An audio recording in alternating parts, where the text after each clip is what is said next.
Pathanapuram State Assembly Constituency, Malayalam, is one of the 140 state legislative assembly constituencies in Kerala state in southern India. It is also one of the 7 state legislative assembly constituencies included in the Mavelikara Lok Sabha constituency.As of the 2016 assembly elections. The current MLA is KB Ganesh Kumar of KC. B. Pathanapuram യമസഭ constituency is composed of the following local self-governed segments. The following list contains all members of Kerala Legislative Assembly who have represented Pathanapuram യമസഭ constituency during the period of various assembly schemes. KC, B, CPI and KEC.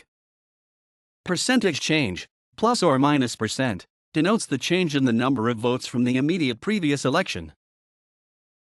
There were 1,89,837 registered voters in Pathanapuram constituency for the 2016 Kerala യമസഭ election. There were 1,72,946 registered voters in the constituency for the 2011 election.